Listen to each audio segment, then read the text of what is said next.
செல்லம்மா, இன்னைக்கு நான் இந்த பெண்கள் கூடுகைக்காக காலையில் ஜெபம் பண்ணேன். ஏசப்பா என் உள்ளத்தில் ரொம்ப அழுத்தமாக ஒரு காரியத்தை சொன்னார். இன்னைக்கு வந்த நீங்கள் எல்லாரும் ஆசீர்வதிக்கப்பட்டவர்கள். இந்த வசனத்தை கேட்குற நீங்கள் எல்லாரும் ஆசீர்வதிக்கப்பட்டவர்கள். நிச்சயமாக கர்த்தர் உங்களை ஆசீர்வதிப்பாராக. ஆமென். இந்த நாளுடைய செய்தியோட தலைப்பு என்னன்னா, சுதந்தரிக்கும் பெண்கள். அல்ல எல்லாரும் சொல்லுங்க பார்ப்போம், அந்த வார்த்தையை சத்தமாக சொல்லுங்க பார்ப்போம். ஆமென். பக்கத்தில் கை கொடுத்து சொல்லுங்க, கர்த்தர் உங்களை சுதந்தரிக்க செய்வார். ஹல்லேலூயா. சுதந்திரம் அப்படின்னா என்ன அர்த்தம்? சுதந்தரித்தல் அப்படின்னா என்னன்னா, ஆங்கிலத்தில் இன்ஹெரிட்டன்ஸ் அல்லது பொசசிவ் அப்படிம்பாங்க. என்னன்னா possessing the land, possessing the blessing. நிலங்களை சுதந்தரித்தல், ஆசீர்வாதங்களை சுதந்தரித்தல், குடும்பங்களை சுதந்தரித்தல், ஆத்துமாக்களை சுதந்தரித்தல், நன்மைகளை சுதந்தரித்தல். சுதந்தரித்தலுக்கு இன்னொரு நல்ல வார்த்தை சொல்லணும்னா பெற்றுக்கொள்ளுதல். அல்லேலூயா. விளங்குதுங்களா? சுதந்தரித்தல் என்ன அர்த்தம்? பெற்றுக்கொள்ளுதல். பெற்றுக்கொள்ளுதல். நீங்கள் எல்லாருமே பெற்றுக்கொள்ளுகிற இடத்துல இருக்கும்போது உங்களை தேடி நன்மைகள் ஆசீர்வாதங்கள் தேடி வரும். அல்லேலூயா. இப்போ நம்ம வீட்டிலலாம் தண்ணி பைப்பு இருக்குல்ல, குழாய் பைப்பில் பஞ்சாயத்து தண்ணி வருமா? இந்த குடத்தை எடுத்துகிட்டு போய் எந்த இடத்துல வைக்கணும்?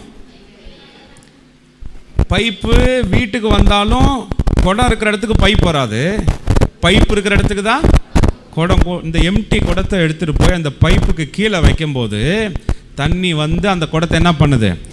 அப்போ சுதந்தரித்தல், பெற்றுக்கொள்ளுதல் அப்படின்றது என்னென்னா, ஒரு இடத்துல நான் போய் பொசிஷன் ஆகும்போது, ஒரு இடத்துல நான் நிலை நிற்கும் போது, அந்த இடத்திலே கர்த்தர் எனக்காக வானங்களை திறந்து கொட்டுகிறாரு, ஆசீர்வாதங்களை ஊற்றுகிறார். ஹல்லேலூயா. அப்போ பெற்றுக்கொள்ளுதல் எதன் அடிப்படையில் இருக்குன்னா, நான் எந்த இடத்துல இருக்கிறேன்றது ரொம்ப முக்கியமானது. நான் தான் சொன்னல, தண்ணி பைப்புக்கு கீழே குடம் இருந்தால் தான் குடம் நிரம்பும். அதனால் தேவன் கொடுக்குற ஆசீர்வாதங்களை நன்மைகளை நான் பெற்றுக்கொள்ளணும்னா நான் பெற்றுக்கொள்ளுகிற இடத்துல இருக்க வேண்டும். அப்போ நான் அளவில்லாமல் பெற்றுக்கொள்ளுவேன். இன்றைக்கி அதை தான் தியானிக்க போகிறோம். சுதந்தரிக்கும் பெண்கள். பைபிளில் இருந்து ஒரு 2 சுதந்தரித்த பெண்கள் எப்படி அவர்கள் சுதந்தரித்தார்கள், பெற்றுக்கொண்டார்கள் அப்படின்றத பார்க்க போகிறோம். 2 பேர் சுதந்தரிக்கலை அல்லது கர்த்தர் கொடுத்ததை இழந்து போனாங்க. 2 பேரை பார்க்க போகிறோம். நிச்சயமாய் உங்களை எல்லாரையும் கர்த்தர் சுதந்தரிக்கிறவர்களாய் மாற்றுவாராக. நான் செய்திக்கு போகிறதுக்கு முன்னாடி ஒரு விஷயத்தை நீங்கள் நல்லா விளங்கி கொள்ளுங்க. சுதந்திரம், பெற்றுக்கொள்ளுதல் அப்படின்றது ஆண்டவர் ஆண்களுக்கு கொடுத்துருக்கிறாரு. ஆண்கள் பெற்றுக்கொண்டா மனைவிகளும் பெற்றுக்கொண்ட போல அப்படின்னு நீங்கள் நினைக்க வேணாம். குடும்பம் அப்படின்ற இணையிற இடத்துல பிள்ளைகளும் ஆசீர்வதிக்கப்படுகிறார்கள், கணவனும் ஆசீர்வதிக்கப்படுகிறார்கள், மனைவியும் ஆசீர்வதிக்கப்படுகிறார்கள். ஆனால் கர்த்தர் தனித்தனியாக ஆசீர்வதிக்கிறார். அப்படிங்கும்போது எப்படி ஆண்களை ஆசீர்வதிக்கிறாரோ அதே போல பெண்களையும் ஆசீர்வதிக்கிறார். ஹல்லேலூயா. ஆமென். குடும்பம் அப்படின்ற இடத்துல வரும்போது கணவன் பெற்றுக்கொள்வதெல்லாம் நானும் பெற்றுக்கொள்வது, மகன் பிள்ளைகள் பெற்றுக்கொள்வது நானும் பெற்றுக்கொள்வது. ஆனால் தனித்தனியாக பேராக கர்த்தர் ஆசீர்வதிக்கிறார்னு சொல்லும்போது, என் கணவனை ஆசீர்வதிப்பது போல கர்த்தர் என்னையும் ஆசீர்வதிப்பார். என் பிள்ளைக்கு கர்த்தர் கொடுக்கறது போல எனக்கும் கர்த்தர் கொடுப்பார். இப்போ இங்கே இருக்கிற அம்மாமார்களுக்கெல்லாம் சொல்கிறேன், நீங்கள் ஜெபம் பண்ணி உங்கள் பிள்ளைங்க நிறைய ஆசீர்வதிக்கப்படுறாங்க. ஏன் அந்த ஜெபம் உங்களுக்கு வேலை செய்யாதா? உங்கள் பிள்ளைகள் பெற்றுக்கொள்வது போல நீங்கள் பெற்றுக்கொள்ள முடியாதா? நீங்கள் ஜெபம் பண்ணும்போது உங்கள் கணவன் ஆசீர்வதிக்கப்படுகிறாரு. அப்போ நீங்கள் ஜெபிக்கும் போது கர்த்தர் உங்களை ஆசீர்வதிக்க மாட்டாரா? கணவனும் ஆசீர்வதிக்கப்பட வேண்டும், பிள்ளைகளும் ஆசீர்வதிக்கப்பட வேண்டும். அதே போல் வீட்டில் இருக்கிற பெண்களும் ஆசீர்வதிக்கப்பட வேண்டும். கணவன் சுதந்தரிக்கிறது போல, பிள்ளைகள் சுதந்தரிக்கிறது போல பெண்களும் சுதந்தரிக்க வேண்டும். அல்லேலூயா. எல்லாரும் தனித்தனியாக சுதந்தரித்து அதை மொத்தமாய் அனுபவிக்கிற இடத்துல குடும்பத்தை கர்த்தர் வைத்திருக்கிறார். சுதந்தரிக்கும் போது தனித்தனியாக சுதந்தரிக்கணும், அனுபவிக்கும் போது சேர்ந்து அனுபவிக்கணும். இந்த வார்த்தை எல்லாரும் சொல்லுங்க, தனித்தனியாக சுதந்தரிக்கணும், அனுபவிக்கும் போது. அனுபவிக்கிறதுனா என்ன அர்த்தம்? அதை பயன்படுத்தும் போது, அனுபவிக்கும் போது எப்படி பயன்படுத்தணும்? தனித்தனியாக அனுபவிக்கக்கூடாது, சேர்ந்து அனுபவிக்கணும். இது தேவன் வேதாகமத்தில் சொல்லி கொடுத்த முறை. இங்கே வந்திருக்கிற எல்லாரையும் உற்சாகப்படுத்துகிறேன். கணவன் மனைவிகளாக இருக்கிறாங்க, பிள்ளைகளாக இருக்கிறீங்க. உங்கள் வீட்டுக்காரு சம்பாதிக்கிறது போல் நீங்கள் விசுவாசித்தா கர்த்தர் உங்கள் கைகளையும் பலப்படுத்துவார். உங்களையும் சம்பாதிக்க வைப்பார். இப்போ கணவனுடைய சம்பாத்தியம், உங்களுடைய சம்பாத்தியம், உங்கள் பிள்ளைகளுடைய சம்பாத்தியம் எல்லாவற்றையும் குடும்பமாக உட்காந்து ஜெபத்தோடு அதை பயன்படுத்த ஆரம்பிக்கும்போது அந்த குடும்பம் கர்த்தருடைய ஆசீர்வாதத்துக்கு முன்னாடி செல்லும். இது பைபிள் சொல்லி கொடுக்குற முறை. ஒருவேளை இது வரைக்கும் அந்த மாதிரி இல்லைங்க, அவர் இஷ்டத்துக்கு போவாருங்க, வருவாருங்க, சம்பாதிப்பாருங்க, என்ன செலவு பண்ணுறாரு, ஏது பண்ணுறாரு எதுவுமே எனக்கு தெரியாதுங்க, ஆனால் நான் ஜெபம் பண்ணுவேன். எதுக்கு ஜெபம் பண்ணுவேன்? நல்லா சம்பாதிக்க உதவி செய்யும், நல்ல வருமானத்துக்காக நான் ஜெபம் பண்ணுவேன். வந்த வருமானம் எங்கே போச்சுன்னு எனக்கு தெரியாது அப்படின்னா இன்றைக்கி கொஞ்சம் ஜெபத்தை மாற்றுங்க. நல்லா கொடுங்க ஆண்டவரே, கொடுத்ததை சரியாய் பயன்படுத்த ஞானத்தை தாரும். நீங்கள் அப்படி ஜெபம் பண்ணும்போது அவங்களே ஆட்டோமேட்டிக்காக தேடி உங்கள்கிட்ட வருவாங்க. இதை என்ன பண்ணலாம், இது எங்கே போடலாம், எங்கே செலவு பண்ணலாம், எது பண்ணலாம் அப்படின்னு யார்கிட்ட தேடி வருவாங்க. நீங்கள் பார்க்குறது பார்த்தா அதுக்கெல்லாம் வாய்ப்பே இல்லை பாஸ்டர்ன்ற மாதிரி என்ன பார்க்குறீங்க. உங்கள் ஜெபத்துக்கு பவர் இருக்குன்னு நான் விசுவாசிக்கிறேன். நீங்கள் ஜெபம் பண்ணால் சம்பாதிக்காத உங்கள் வீட்டுக்காரர் சம்பாதிக்கிறாரு. நீங்கள் ஜெபம் பண்ணால் வருமானமே இல்லாத உங்கள் பிள்ளைக்கு கர்த்தர் நல்ல வருமானத்தை கொடுக்குறாரு. அதே ஆண்டவர் நீங்கள் ஜெபம் பண்ணும்போது சம்பாதித்த பணங்களை எப்படி செலவு செய்ய வேண்டும் என்று உங்களிடத்தில் ஆலோசனை கேட்க வருவாங்களா, வரமாட்டாங்களா? வரணுன்றேன். ஏன்னா தேவன் செலவு பண்ணுவதையும் அனுபவிக்கிறதையும் ஒரு தனியாக ஒரு இடத்துல கொடுக்காம கர்த்தர் 2 பேர். எனக்கு நேரம் இல்லை, நான் வேகமாக போகிறேன். ஆதியாகம புஸ்தகத்தில் ஆண்டவர் ஆதாமை உண்டாக்குறார். தேவன் தமது சாயலின்படியும் தமது ரூபத்தின்படி யாரை உண்டாக்குறாரு? மனுஷனை உண்டாக்குவோம், மனுஷனை அப்படின்னு சொல்லிட்டாரா. அப்போ மனுஷன் அப்படின்னா சிங்குலர், தனி மனுஷனை கர்த்தர் என்ன பண்ணார்? உண்டாக்கிட்டார். 27வது வசனத்தை வாசிக்கலாம்.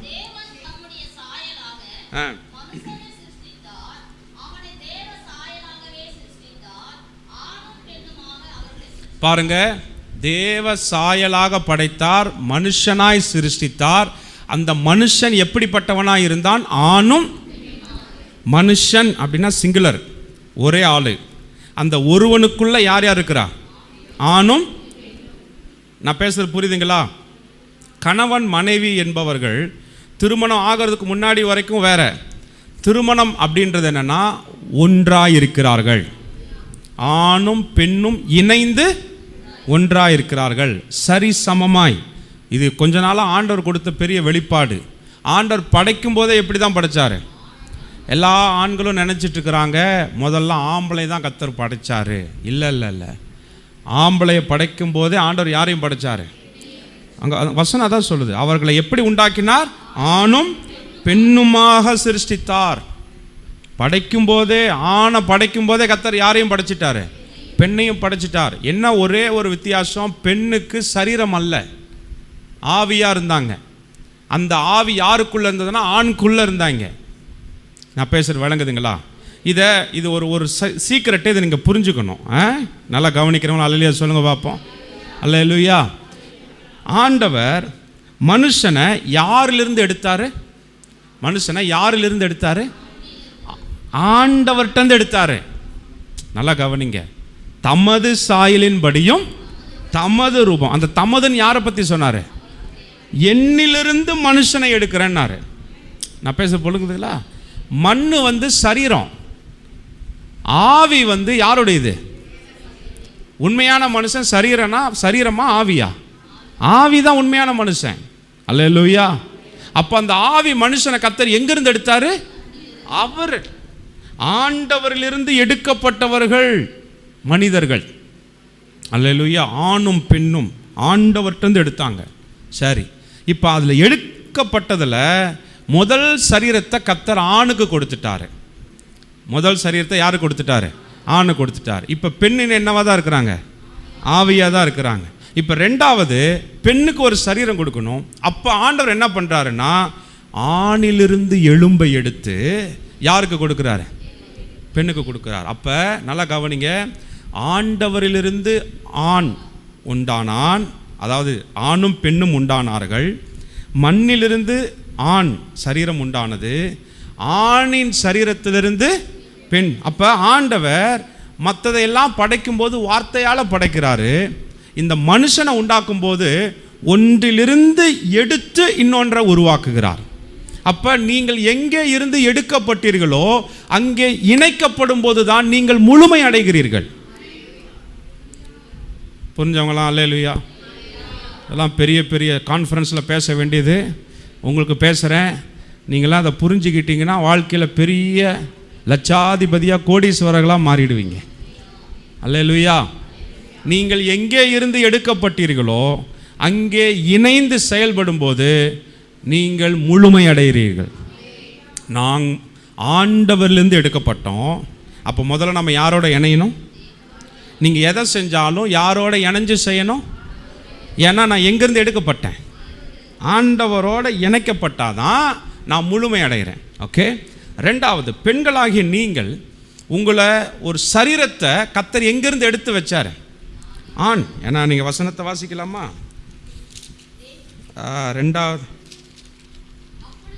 ரெண்டாவது அதிகாரம் 21வது வசனம்.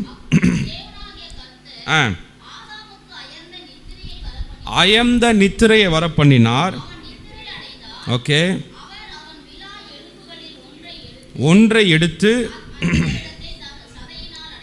ஓகே தேவனாகிய கர்த்தர் மனுஷனில் எடுத்த விலா எலும்பை மனுஷியாக உருவாக்கி, ஸோ எலும்பை என்னவா மாத்துறாராம்?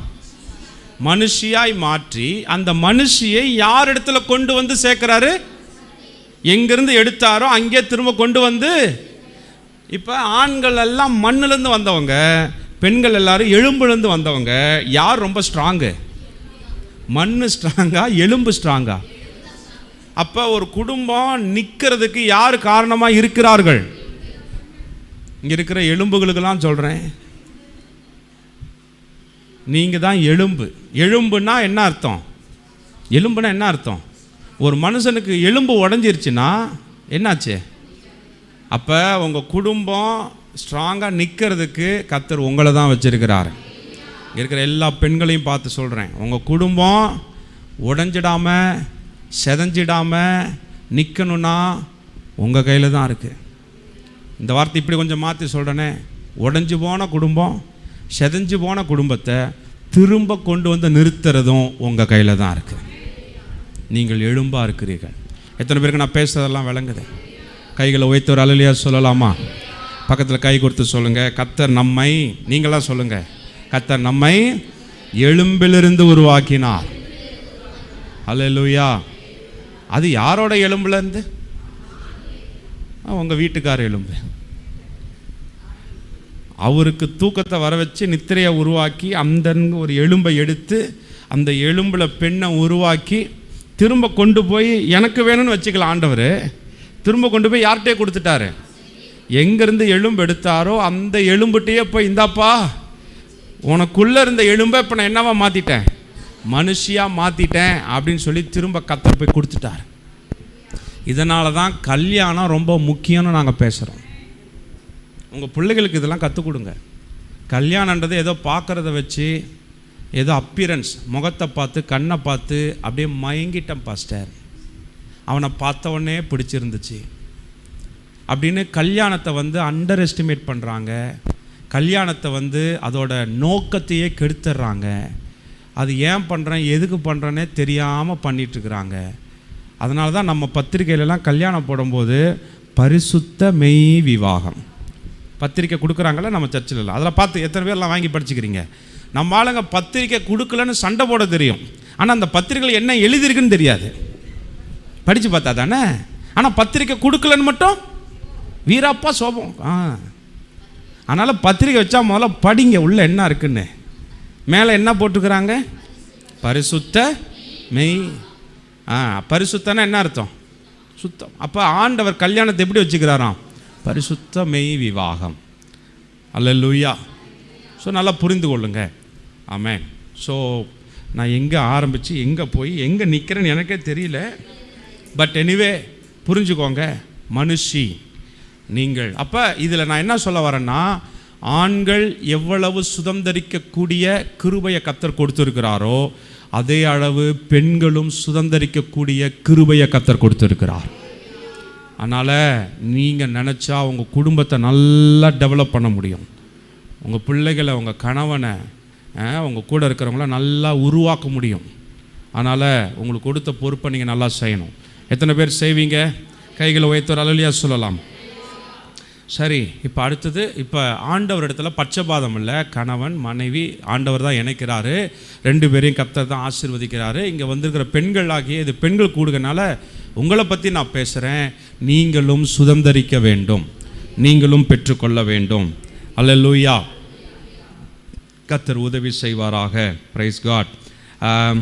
வாசிக்கலாம். என்னாகமம் 27வது அதிகாரம். இங்கே நேரம் இல்லை, வேகமாக நான் போகிறேன். என்னாகமம் 27வது அதிகாரம். இந்த இடத்துல ஒரு பயங்கரமான ஒரு சட்டத்தை மோசே உருவாக்குறார். ஏற்கனவே ஐ திங்க் சுமி இதை பேசியிருக்குன்னு நான் நம்புகிறேன். நிறைய இடத்துல இப்போ நம்ம தமிழ்நாட்டில் ஒரு சட்டம் வந்திருக்குது. அப்பாவோட சொத்துல பெண்களுக்கும் பிள்ளைகளுக்கும் என்ன இருக்குது? பங்கு இருக்குது அப்படின்றது சட்டமாக கொண்டு வந்துட்டாங்க. இன்னமும் நிறையா பேர் அதெல்லாம் ஏற்றுக்கிறது இல்லை. கல்யாணம் பண்ணும்போது ஏதோ நகை போட்டோமா கொடுக்கறலாம் வாங்கிட்டு என்ன பண்ணிடு, ஓடிக்கிட்டே இரு, திரும்ப எதுக்கு வந்துடாத, சொத்துக்கெல்லாம் வந்துடாத அப்படின்னு பெண்களை பார்த்து எல்லா அப்பா அம்மார்களும் அது அப்பாக்கள் அமைதியாக இருந்தால் கூட அந்த அம்மாக்கள் விட மாட்டாங்க. பையனுக்கு தான் சொத்து, யாருக்கு கிடையாது? பிள்ளைகளுக்கெல்லாம் கிடையாது. ஏதோ கல்யாணம் பண்ணுற போது கொடுக்கறதெல்லாம் வாங்கிட்டு போயிட்டே இருக்கணும் அப்படின்னு சொல்லிடுவாங்க. ஆனால் என்னாகம புஸ்தகம் 27வது அதிகாரத்தில் 1வது வசனத்துலேருந்து 7வது வசனம் வரைக்கும் குறித்து வச்சுக்கோங்க. இங்கே மோசே ஒரு சட்டத்தை உருவாக்குறாரு. ஆண்டவர் சொல்லி உருவாக்குறாரு. என்னென்னா, ஒரு தகப்பனுடைய சொத்து பையனுக்கு போகும், மூத்த பையன், 2வது பையன், எத்தனை ஆண் வாரிசு இருக்கோ அவங்களுக்கெல்லாம் போகும். ஒருவேளை ஆண் வாரிசே இல்லை அப்படின்னா அந்த சந்ததியில் இருக்கிற அந்த சொந்தத்தில் இருக்கிற பெரியப்பா பையன், சித்தப்பா பையன், அந்த மாதிரி யாராவது ஒரு ஆண் வாரிசுக்கு தான் போகும், பெண்களுக்கெல்லாம் போகாது அப்படின்ற நடைமுறை இருந்தப்ப ஒரு 4 பெண்கள் நேராக போய் மோசேட்ட போய் முறையிடுறாங்க. என்னென்னா, எங்கள் அப்பா இறந்துட்டார், எங்கள் அப்பாவுக்கு பையனே இல்லை, 4 பிள்ளைங்க நாங்கள் தான் இருக்கிறோம். இப்போ எங்கள் அப்பாவோட பேர் அழிஞ்சு போயிடக்கூடாது, அதை காப்பாற்றுறதுக்காக எங்களுக்கும் சுதந்திரம் வேணும், எங்களுக்கும் சொத்து வேணும். அதனால் இதை நீங்கள் பரிசீலனை பண்ணி ஒரு சட்டம் போடுங்கன்னு மோசேயின் இடத்துல போய் யார் பேசுகிறா? 4 பெண்கள் போய் பேசுகிறாங்க. இந்த 4 பெண்களும் போய் மோசேட்ட சொல்லும்போது மோசேக்கு ஒன்றும் தெரியல. அவர் அங்கே வசனத்தில் பார்க்குறோம், 5வது வசனத்தில், மோசே அவர்களுடைய நியாயத்தை கர்த்தருடைய சந்நிதியில் கொண்டு போனான். அப்பொழுது கர்த்தர் மோசேயை நோக்கி, அந்த 4 பிள்ளைகள் சொல்லுகிறது சரிதான்,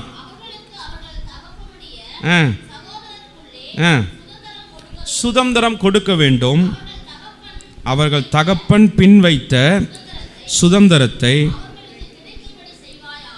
இப்போ ஆண்டவரே யாரோட பேச்சை கேட்குறாரு? மோசையோட பேச்சை கேட்கல, அந்த 4 பெண்கள். அல்லேலூயா. த பவர், உங்கள் பவர் என்னன்னு பாருங்கள். ஏசப்பாவையே இறங்கி வர வைக்க முடியுமா? ஆண்டவருக்கே அந்த தாட்டு இல்லைன்னு சொல்ல முடியாது. ஒருவேளை இருந்திருக்கலாம், அப்புறமா செய்யலாம் அப்படின்னு அவர் யோசிச்சுட்டு இருந்திருக்கலாம். ஆனால் இந்த 4 பிள்ளைகள் போய் மோசேட்ட முறையிடுறாங்க, எங்களுக்கு ஒரு நியாயம் பண்ணுங்க. ஏன் ஆண்களுக்கு மட்டும்தான் போகணுமா? என் குடும்பத்தில் எனக்கு அண்ணனும் இல்லை, தம்பியும் இல்லை, எங்களுக்கு ஆண் வாரிசே இல்லை. அதனால் எங்கள் அப்பாவுக்கு ஒரு சுதந்திரம் கொடுக்காம எங்கள் அப்பாவை, எங்கள் குடும்பத்தை நீங்கள் அப்படியே ஓரம் கட்டுறது எந்த வகையில் நியாயம்? ஆண் இல்லைன்னா என்ன, பெண்கள் நாங்கள் 4 பேர் இருக்கிறோம்ல, எங்களுக்கு கொடுக்க வேண்டிய நியாயத்தை கொடுங்க அப்படின்னு இந்த 4 பெண்கள் போய் முறையிடுறாங்க மோசேயின் இடத்துல. மோசே தேவனிடத்தில் போகும்போது ஆண்டவர் தெளிவாக சொல்கிறாரு, அவர்களுடைய நியாயம் சரிதான். அந்த வார்த்தை பாருங்கள், 7வது வசனம், செலோப்பியாத்தின் குமாரத்திகள் சொல்லுகிறது. நான் சொல்கிறேன், நீங்கள் நான் சுதந்திரிக்க வேண்டும் என்கிற விசுவாசத்தோடு நீங்கள் தைரியமாக நின்னா ஏசப்பா அங்கே பச்சை கொடி காட்டுவார். எத்தனை பேருக்கு நான் பேசுகிறது விளங்குது? உங்களுக்கு கொடுக்க வேண்டியது, நீங்கள் பெற்றுக்கொள்ள வேண்டியதை நீங்கள் பெற்றுக்கொள்கிறதுக்கு கர்த்தர் எதிர்பார்க்குற ஒன்றே ஒன்று என்னென்னா, என் பிள்ளை நிற்குதா தைரியமா, எனக்கு வேணும்னு கேட்குறாங்களா, வேணாண்டவரே, நாங்கள் பெண் பிள்ளைங்க, நாங்கள் வாங்கிட்டு போய் என்ன பண்ண போகிறோம், ஏதோ ஆம்பளை பையன் அவனாவது பொழைச்சிட்டு போட்டோம் அப்படின்னு பின்வாங்கி போகிற பெண்களை எல்லாம் ஆண்டவர் தட்டி கழிச்சிட்டு எனக்கு வேண்டும் என்று நிற்கிற அவர்களை பார்த்து சொல்கிறாரு, அவர்கள் கேட்பது சரிதான். அல்லேலூயா. பாயிண்ட், சுதந்தரிப்பதற்கு தேவையானது தைரியம். எல்லாம் அந்த வார்த்தை சொல்லுங்கள் பாப்பா, சொல்லுங்கள். தைரியம் வேணும். கர்த்தர் உங்களுக்கு நல்ல தைரியத்தை கொடுப்பார். சண்டை போகிறதுக்கு தைரியம் இல்லை. அல்லேலூயா. எதுக்கு தைரியம் வேணும்? பெற்றுக்கொள்வதற்கு தைரியம் வேணும். அதனால தான் பவுல் சொல்கிறார், பெற்றுக்கொள்ளத்தக்கதாய் ஓடுங்கள்ன்றார். அல்லேலூயா. பக்கத்தில் பார்த்து சொல்லுங்கள், சண்டை போகிறதுக்கெல்லாம் தைரியம் வேணாம், அதுக்கு வாய் இருந்தாலே போதும். சண்டை போகிறதுக்கு என்ன இருந்தால் போதும்? வாய் இருந்தாலே போதும், பொழைச்சிக்கலாம். ஆனால் பெற்றுக்கொள்ளணுன்னா வாய் வேணாம், உள்ளத்தில் தைரியம் வேணும். அல்லேலூயா. எத்தனை பேருக்கு நான் பேசுகிறது விளங்குதுங்க? அல்லேலூயா. ஸோ ஜெபம் பண்ணுங்க, ஆண்டவரே அந்த 4 பிள்ளைகளைப் போல நாங்களும் சுதந்தரிக்கத்தக்கதாய் கர்த்தர் எங்களுக்கு தைரியத்தை தருவீராக. அல்லேலூயா. Praise God. கர்த்தர் நல்லவர். ஆமென். சரி, ரெண்டாவது ஒரு காரியம், யோபின் புஸ்தகம் கடைசி அதிகாரத்தில் பார்க்குறோம். 42வது அதிகாரம் வசனம் 13, 14, 15. யோபு 42வது அதிகாரம் 13, 14, 15. 7 குமாரரும் 3 குமாரத்திகளும் அவனுக்கு பிறந்தார்கள்.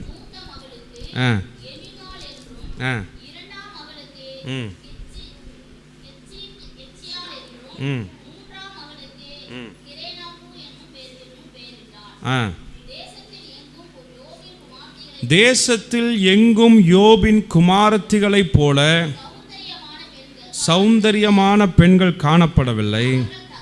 அவர்கள் தகப்பன் அவர்கள் சகோதரரின் நடுவிலே. அல்லேலூயா. யோபு தன் பிள்ளைகளுக்கு என்ன கொடுக்குறாரு? நல்லா கவனிங்க. யோபு எந்த காலத்தில் வாங்கினாருன்னா, இந்த இப்போ நம்ம இதுக்கு முன்னாடி படித்தோம்ல என்னாகமம் 27வது அதிகாரம் இல்லை, என்னாகமம் 27வது அதிகாரத்தில் மோசே புதுசாக ஒரு சட்டத்தை போடுறாரு. ஆண்களுக்கு எப்படி சுதந்திரம் கொடுக்குறோமோ அதே போல் யாருக்கும் கொடுக்கணும், பெண்களும் கொடுக்கணும் அப்படின்றத மோசே அப்போ தான் கொண்டு வராரு. ஆனால் மோசேக்கு முன்பாகவே வாழ்ந்தவர் இந்த யோபு. யோபுவினுடைய நாட்கள் ஆபிரகாம் காலத்தை ஒட்டி இருக்கிறது அப்படின்னு வேத அறிஞர்கள் சொல்கிறாங்க. ஸோ யோபுவோட பின்னணி எந்த காலத்தோடு சேருது? ஆபிரகாம், ஏனோக்கு, நோவா, இந்த காலத்தில் தான் இந்த யோபு போய் பொருத்தணும். ஸோ அந்த காலத்திலேயே யோபு, அதாவது இது என்னன்னா, அவன் எல்லாவற்றையும் இழந்து திரும்ப பெற்றுக்கொள்கிறான்ல. இதுக்கு முன்னாடி அவன் கொடுத்தானா கொடுக்கலையா தெரியல. ஆனால் 2வது முறை கர்த்தர் அவனை ஆசீர்வதிக்கும் போது 7 குமாரர்கள், அதாவது 7 பிள்ளைகள், அதில் 4 பசங்க இல்லை, 7 குமாரர்கள். அப்போ 7 பசங்க 3 பிள்ளைங்க. ஆனால் 7 பசங்க பேர் போடலை, யாரோட பேர் போட்டிருக்கு? அப்போ அந்த இடத்துல யோபு நல்லா ஒரு விஷயத்தை புரிஞ்சிருக்கிறாரு. இது நான் சம்பாதித்ததல்ல, என் ஆண்டவர் எனக்கு ஈவாய் கொடுத்தது.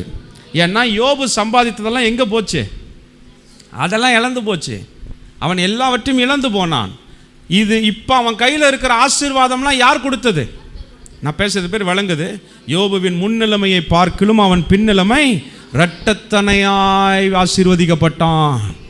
அப்போ ஆண்டவர் திரும்ப அவனுக்கு கொடுக்கும்போது யோபு ரொம்ப தெளிவாக முடிவெடுத்து, சகோதரர்களுக்குள்ளே சுதந்திரம் அப்படின்னா அவனுடைய முழு சொத்தையும் 11 பங்கா போட்டு 7 பசங்களுக்கு கொடுத்துட்டு, 10 பேரா 7 பசங்களுக்கு கொடுத்துட்டு மீதி 3 பிள்ளைகளுக்கு யோபு என்ன பண்ணுறாரு? சுதந்திரம் வைத்து விட்டு போனான். 2வது ஒரு காரியம் நான் சொல்கிறேன், தேவ பிள்ளைகளே, உங்களுடைய சுதந்திரம் உங்களை பெற்றெடுத்த பெற்றோரிடத்திலிருந்து அல்ல, உங்களுடைய சுதந்திரம் தேவனிடத்திலிருந்து வருகிறது. அதில் நீங்கள் ரொம்ப தெளிவாக இருக்கணும். சொல்லுங்கள், உங்களுக்கு யார் கொடுக்குறா? சொல்லுங்கள். இப்போ தான் நிறைய அம்மாமார்களுக்கு மூச்சே வருது, அப்பாடா எங்களை காப்பாற்றிட்டீங்க அப்படின்னு. அல்லேலூயா. யோபு தான் கொடுக்குறாரு. ஆனால் யோபுக்கு யார் கொடுக்குறா? சொல்லுங்களேன்.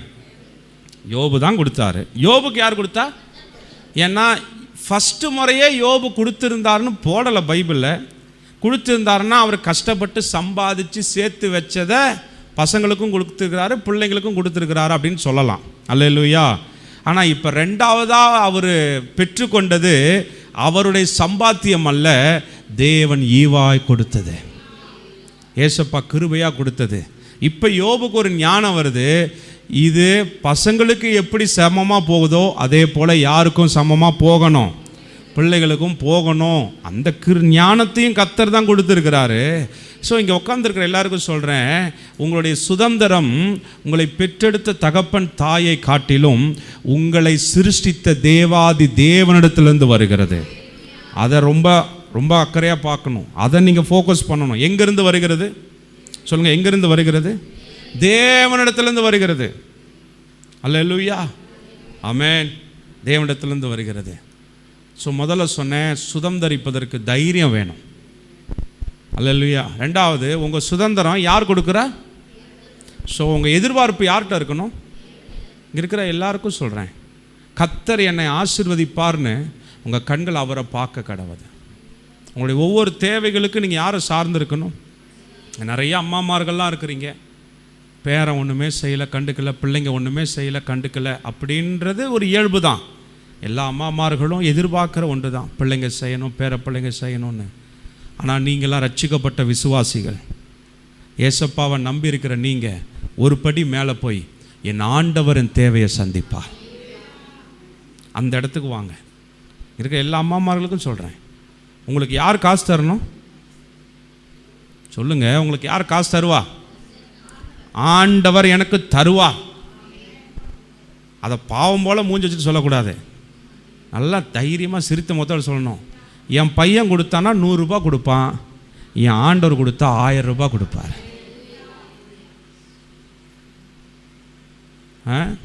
உங்கள் எதிர்பார்ப்பு யார் இடத்துல இருக்கணும்? தேவனிடத்தில் இருக்கணும். வானத்தையும் பூமியும் உண்டாக்கின கர்த்தரிடத்திலிருந்து எனக்கு ஒத்தாசை வரும், எனக்கு உதவிகள் வரும். பரவாயில்லையா? சொல்லுங்க பார்ப்போம். உற்சாகமாக அல்லேலூயா. நான் ஆசீர்வதிக்கிறேன். நம்ம சபையில் கையேந்தி நிற்கிற நிலைமை ஒருத்தருக்குமே வரக்கூடாது. இயேசுவின் நாமத்தில் வரவே கூடாது. எத்தனை பேர் எனக்கு ஒரு ஆமேன்னு சொல்ல முடியும்? பக்கத்தில் கை கொடுத்து சொல்லுங்கள், கையேந்த விட மாட்டார் ஆண்டவர். நீங்கள் அதை விசுவாசிக்கணும். ஒருத்தட்ட போய் கையேந்திக்கிட்டே கர்த்தர் என்னை கையேந்த விட மாட்டார், கையேந்த விட மாட்டான்னு சொல்லக்கூடாது. நான் கையேந்த மாட்டேன் அப்படின்னு ஒரு முடிவு எடுத்துட்டு ஆண்டவரை பார்த்து சொல்லணும், நீர் என்னை கையேந்த விட மாட்டீங்க, எனக்கு தேவை வருவதற்கு முன்பாகவே அந்த தேவைகளை சந்திப்பதற்கான உதவிகள் என்னை தேடி வரும். விசுவாசிக்கிறவங்களாம் அல்லேலூயா, ஆமென், பிரைஸ் காட். நான் சொன்னல உங்களுக்கு சாட்சி எப்போ சொன்னேன்னா நினைக்கிறேன், ராசிபுரத்துலேருந்து மீட்டிங்காக காரில் கிளம்பி வரோம். நான் என்ன பண்ணிட்டேன், என்னோடய பர்ஸை மறந்து ராசிபுரத்தில் வச்சுட்டு வந்துட்டேன். ஸோ வரும்போது காருக்கு பெட்ரோல் போட்டு வரணும். பெட்ரோல் போடுற காசு எங்கே இருக்குது? பர்ஸில் இருக்குது. பர்ஸை மறந்து எங்கே வச்சுட்டேன்? வீட்டில் வச்சுட்டேன். நாங்கள் வந்துட்டோம், பாதி கொஞ்சம் ராசிபுரத்தை தாண்டிட்டோம். இப்போ பெட்ரோல் போடணும். பெட்ரோல் பங்க்குக்கிட்ட போகும்போது தேடி பார்த்தா என்ன இல்லை, அச்சச்சோ, அந்த நேரம் அக்கௌண்ட்லேயும் எதுவுமே நான் வச்சுக்கல. இப்போ என்ன பண்ணணும், திரும்ப போய் எடுத்துகிட்டு வரணும். போகும்போது திரும்ப பாதியிலே கார் நின்று போச்சுன்னா என்ன பண்ணுறது? ஒன்றுமே இல்லை, காரை விட்டு இறங்கி இயேசுவின் நாமத்தினால ஜாமெட்டுக்கு உள்ளே விட்டால் எனக்கே தெரியாமல் என் பாக்கெட்டுக்குள்ளே மூளையில் ஒரு 500 ரூபா காசு இருந்திருக்கு, தெரியல. அல்லேலூயா. ஓரமாக இங்கே ஒளிஞ்சிட்டு இருந்திருக்குது. உண்மையாக சொல்கிறேன், ஒவ்வொரு முறை துணி வாஷ் பண்ணும்போது முதல்ல நான் செக் பண்ணுவேன் என் பேண்ட்டை. வாஷ் பண்ணும்போது என்ன ஏதாவது வச்சுருக்கிறேனா அப்படின்னு. எனக்கு அப்புறம் சுமி செக் பண்ணோம் ஏதாவது இருக்குதான்னு. மூணாவது அம்மா, சுமியோட அம்மா அங்கே இருக்கிறாங்க, கூட இருக்கிறாங்க, அவங்க செக் பண்ணுவாங்க. எங்கள் 3 பேர் செக் பண்ணி அப்புறமா தான் அது வாஷிங் மிஷினுக்கு என்ன பண்ணோம் போகும். எங்கள் கண்ணிலலாம் மாட்டலை. நான் அதை விசுவாசிக்கிறேன். அந்த நேரத்தில் என் தேவைக்காக தூதர்களே கொண்டு வந்து வச்சுருக்குறாங்க. 500 ரூபா பணத்தை பாக்கெட்டில் வச்சுட்டு யாராவது வாஷிங் மிஷின்குள்ளே தூக்கி போடுவாங்களா? 10 ரூபா போடுவாங்க, 20 ரூபா போடுவாங்க, 500 ரூபா. அப்போ அது எப்படி வந்தது? ஸோ இவன் பர்ஸை மறந்து வச்சுட்டு போயிட்டான்னு ஆண்டவர் திட்டிக்கிட்டே, இவனுக்கு இதே வேலை, எதையாவது மறந்து வச்சுட்டு போவான். அதுக்காக என் பிள்ளை நடு ரோட்டில் நான் என்ன பண்ண மாட்டேன், விடமாட்டேன்னு ஏசப்பா என் பாக்கெட்டில் 500 ரூபா வச்சு அந்த நேரம் பெட்ரோல் போட்டு நான் இங்கே வர கர்த்தர் எனக்கு உதவி செஞ்சார். தேவைகள் வருவதற்கு முன்பாகவே அதற்கான உதவிகளையும் கர்த்தரே ஆயத்தப்படுத்தி வச்சிருக்கிறார். விசுவாசிக்கிறவனுக்கு ஒரு நன்மையும் குறைவுபடாது. சிங்க குட்டிகள் தாழ்ச்சி அடைந்து பட்டினியா இருக்கும். ஏசப்பாவை நம்புற நமக்கு ஒரு நாளும் குறையே வராது. இது நீங்க விசுவாசிக்கணும் ஆழமா. அல்லேலூயா. என்னால் இப்போ வேலைக்கு போக முடியாது ஆண்டவரே, வீட்டில் தான் இருக்கிறேன், களை வெட்ட முடியாது, முன்னெல்லாம் சம்பாதிச்சேன், இப்போ ஏறி வேலைக்கு கூட போக முடியாது, என் கையில் காசு இல்லை, நான் என்ன பண்ணுவேன், ஏது பண்ணுவேன், யார் எனக்கு உதவி செய்வா அப்படின்னு புலம்பாமல், நான் வேலைக்கு போக முடியாத சூழ்நிலை வீட்டில் இருந்தால் கூட என் உதவிகளை சந்திக்க என் இயேசு போதுமானவர், அவர் எனக்கு உதவி செய்வார் அப்படின்னு சந்தோஷமா சோத்திரம் சோத்திரம் சோத்திரம் துதிச்சு பாடிட்டு இருந்தா வீடு தேடி வரும் உதவிகள். உங்கள் வீட்டுக்கே தேடி வரும் இயேசுவின் நாமத்தினால. அந்த நம்பிக்கை வரணும், உங்களுக்குள்ள விசுவாசம் வரணும். சும்மா உட்காந்து புலம்பிக்கிட்டே இருக்கக்கூடாது. அல்லேலூயா. சொல்லுங்க பாப்பா, என் உதவிகள் என்னை தேடி வரும். நான் தான் சொல்கிறேன்ல, மனிதனிடத்தில் எதிர்பார்த்தா அவங்க கெப்பாசிட்டிலேருந்து தான் கொடுப்பாங்க. எப்பயுமே என் பசங்களுக்கு நான் சொல்லி கொடுப்பேன். என்ன சொல்லுவேன், நீ டேடிட்ட ஏதாவது கேட்டனா டேடி பாக்கெட்லேருந்து தான் வரும். ஆனால் நீ ஜீசஸ்ட்ட ஏதாவது கேட்டனா பரலோகத்துலேருந்து உனக்கு வரும். நான் கேட்பேன், டேடி பாக்கெட் பெருசா பரலோகம் பெருசா? சொல்லுங்க. நம்ம பாக்கெட்டு பெருசா பரலோகம் பெருசா? அப்போ எங்கேருந்து வாங்கணும்? அல்லேலூயா. உங்கள் வீட்டுக்கார் பாக்கெட்டு பெருசா பரலோகம் பெருசா? உங்கள் பசங்களோட பாக்கெட்டு பர்ஸு பெருசா அக்கௌண்ட்டு பெருசா பரலோகம் பெருசா? எங்கேருந்து வாங்கணும்? அங்கேருந்து வாங்கணும். என் தகப்பனிடத்திலிருந்து எனக்கு உதவிகள் வரும், என் ஆண்டவரிடத்துலேருந்து எனக்கு ஒத்தாசை வரும். அங்கே எதிர்பாருங்க. ஆண்டவர் என்ன கூரையை பிச்சுட்டா கொட்டுவார்? மனுஷன் மூலமாக தான் செய்வார், கணவன் மூலமாக தான் செய்வார், பிள்ளைங்க மூலமாக தான் செய்வார், சொந்தக்காரங்க மூலமாக தான் செய்வார், மனிதர்கள் மூலமாக தான் செய்வார். ஆனால் நீங்கள் நினைக்கிறத விட அதிகமாக செய்வார். ஏன்னா நீங்கள் யாரை எதிர்பார்த்து இருக்கிறீங்க? கர்த்தரை எதிர்பார்த்து இருக்கிறீங்க. ஒரு அல்லேலூயா சொல்லலாமா? Praise God. அப்போ நிச்சயமாக நீங்கள் சுதந்தரிக்க முடியும், நிச்சயமாக நீங்கள் பெற்றுக்கொள்ள முடியும். அவரிடத்தில் எதிர்பார்க்கணும். ஆமென். கர்த்தர் நல்லவர். நான் வேகமாக முடிக்கிறேன்னு ஒரு 2 பாயிண்ட். பைபிளில் 2 பெண்கள் இழந்து போனார்கள், சுதந்தரிக்க முடியாமல் போயிட்டாங்க. அல்லேலூயா. நெகட்டிவாக பேசக்கூடாதுன்னு தான் நினச்சேன். ஆனால் ஆண்டவர் சில நேரம் பிசாசு நம்மளை வஞ்சிக்கிறான், நம்ம சுதந்தரிக்க கூடாதுன்னு பிசாசு போராடுறான். அதையும் நீங்கள் நாம் தெரிஞ்சுக்கணும். ஏன்னா பைபிளில் ஒரு வசனம் இருக்குது, பிசாசின் தந்திரங்கள் உங்களுக்கு தெரியாதவைகள் அப்படின்னா, நமக்கு தெரியாத வகையில் நம்முடைய சுதந்திரத்தை பிசாசு தடுத்து கொண்டு இருக்கிறான். உங்களுக்கே தெரியாத வகையில் உங்களுடைய ஆசீர்வாதங்களை, உங்களுடைய நன்மைகளை பிசாசு தடுத்து கொண்டு இருக்கிறான். அது நீங்கள் முதல்ல தெரிந்து கொள்ளணும். கர்த்தர் நமக்கு உதவி செய்வாராக. எத்தனை பேர் ஆமென் சொல்கிறீங்க? ஒரு அல்லேலூயா சொல்லலாமா? முதல்ல பார்ப்போமா? யாரை பார்ப்போம்? முதல்ல பைபிளில் ஒரு அம்மா இழந்து போணுச்சு. யார் அந்த அம்மா? ரூத்தா. பைபிளில் முதல்ல ஒரு அம்மா இழந்து போச்சு, ஏவாள். சரி, கர்த்தர் நல்லவராக இருக்கிறார். 3வது அதிகாரம், ரூத், ஆதியாகமம் 3வது அதிகாரம்.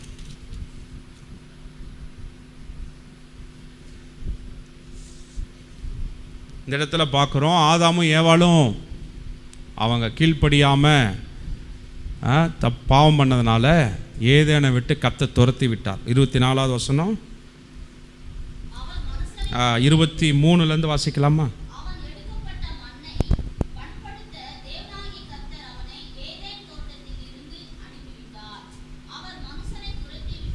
இங்கே பாருங்க, மேல் வசனம், ஏதேன் தோட்டத்திலிருந்து அவனை அனுப்பிவிட்டார். ஆனால் அடுத்த வார்த்தை சொல்லுது, அவர் மனுஷனை அனுப்பிவிடலையா, என்ன பண்ணிட்டாரா? துரத்தி விட்டாரு. அல்லேலூயா. துரத்தப்பட்டதுக்கு காரணம் என்ன? பெற்றுக்கொண்டதை இழந்து போனார்கள். ஏதேன் உலகம், ஏதேன் தோட்டம்னா நீங்களும் நானும் பார்க்குற இந்த மாதிரி 5 ஏக்கர் தோட்டம், 10 ஏக்கர் தோட்டம் அப்படிலாம் நினைக்காதீங்க. அது ஒரு உலகம். ஏதேன் என்பது ஒரு உலகம், குறையே இல்லாத உலகம், பாவமே இல்லாத உலகம். தம்முடைய சாயலில் உண்டாக்கப்பட்ட மனுஷனுக்காக கர்த்தர் உண்டாக்கின ஆசீர்வாதமான ஒரு உலகம். அங்கிருந்து அவங்க துரத்தப்பட்டார்கள், இழந்து போனார்கள். இப்போ ஆண்டவர் விசாரிக்கிறாரு, யார் தப்பு பண்ணா, நீ என்ன பண்ண, நீ என்ன பண்ண, நீ என்ன பண்ண, வரிசையாக அப்படியே தப்பாக யார் யார்ட்டெலாம் என்ன பண்ணிட்டாங்க. ஃபஸ்ட்டு ஆதாம்கிட்ட கேட்டார், டே ஏன்டா தப்பு பண்ண? நான் தப்பு பண்ணல, நீங்கள் எனக்கு ஒருத்தைய கொடுத்தீங்களே. இன்னைக்கு வரைக்கும் நம்ம ஆண்கள்லாம் சொல்கிற டைலாக் என்னது, எல்லாம் ஒன்னால தான், உன்னை கட்டினதுல தான். இந்த டைலாக் எங்கே கற்றுக்கிட்டாங்க அவங்க? ஆதாம்கிட்டருந்து வருஷம் வருது, உன்னை கட்டினதுனால தான் எனக்கு. ஆதாம் சொல்கிறான். அதான் சில பேர் புரியல பாருங்களேன். எத்தனாவது வசனம்? 12. அதற்கு ஆதாம், என்னுடனே இருக்கும்படி தேவரீ தந்த ஸ்ரீயானவள். அவர் ரொம்ப அழகாக பாயிண்ட்டை தள்ளுடுறாரு. என்னோடு இருக்கும்படி ஒருத்தைய கொடுத்தீங்க, அவ என்னோட இல்லை, அதனால் வந்த பிரச்சனை. புரியுதுங்களா அந்த பாயிண்ட்டு? என்னோடு இருக்கும்படி தானே மனுஷியை கொடுத்தீங்க, ஆனால் அவன் என் கூட இல்லை. யார் கூட இருக்கிறா? பாம்பு கூட உட்காந்து போய் பேசிட்டு இருக்கிறா. ஆண்டவரே என் கூட பேசணும் நீங்கள் அனுப்புனா, அவன் ஊரில் இருக்கிற எல்லார்ட்டையும் போய் பேசிட்டு இருக்கிறா. பக்கத்து வீட்டில் பேசுகிறா, முன்னாடி வீட்டில் பேசுகிறா, அங்கே பேசுகிறா, இங்கே பேசுகிறா. யார்கிட்ட பேசல? என்னோடு இருக்கும்படி அனுப்புனீங்க, என்னை தவிர எல்லாரும். சரி, அவர் அப்படியே தள்ளுவிட்டார். இப்போ அடுத்தது ஆண்டவர் 13வது வசனம். ஸ்திரீயை நோக்கி, நீ இப்படி செய்தது என்ன என்றார். ஸ்திரீயானவள் அந்த வார்த்தை கவனிங்க. இப்போ இந்த அம்மா அடுத்து பாலத்துக்கு யார் பக்கம் மாட்டாங்க? சர்ப்பம், பாம்பு என்னை வஞ்சித்தது, என்னை ஏமாற்றியது. அல்லேலூயா. இப்போ என்னோட பாயிண்ட் என்னன்னா, இந்த இடத்துல நாம் சுதந்திரிக்க முடியாதபடி இழந்து போகிறதுக்கு முக்கியமான ஒரு காரியம் என்னன்னா, ஏமாற்றப்படுதல், வஞ்சிக்கப்படுகிறோம். அல்லேலூயா. அந்த வார்த்தை உங்களுக்கு நான் சொல்கிறேன். ஆங்கிலத்தில்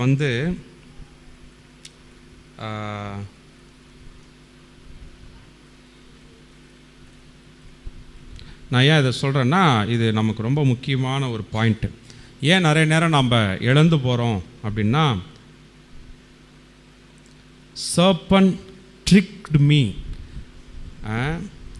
என்னை சர்ப்பம் தந்திரமாக வேலை செஞ்சு, ட்ரிக்டு, என்ன தந்திரமாக. இன்னொரு இதில் ஐ எம் டிசீவ்டு, நான் ஏமாற்றப்பட்டேன். சரி, இன்னொரு மொழிபெயர்ப்பில் ரொம்ப அழகாக அப்படி போடப்பட்டிருக்கு. என்னென்னா, என்னை ஆசை காட்டி, என்னை ஆசை காட்டி. ஸோ இதில் ஒரு பாயிண்ட்டை நீங்கள் நல்லா விளங்கி கொள்ளுங்க. இங்கே இருக்கிற பெண்கள் எல்லாருக்கும் நான் சொல்கிறேன், பிசாசுடைய தந்திரம் நல்லா புரிந்து கொள்ளுங்க. நாம் ஏன் ஏமாற்றப்படுகிறோம் அப்படின்னா, சில காரியங்கள் மூலமாய் நம்மை வஞ்சித்து, அந்த டிசீவ்டு அப்படின்ற வார்த்தைக்கு ரொம்ப அழகான தமிழ் என்னென்னா வஞ்சனை, வஞ்சிக்கப்படுதல். ஒரு மொழிபெயர்ப்பு இப்படி போட்டிருக்கு. என்ன போட்டிருக்குன்னா, இச்சைன்னு போட்டிருக்கு. என்னவா? இச்சைனா என்ன அர்த்தம்? இச்சைனா என்ன அர்த்தம்? கவர்ந்து.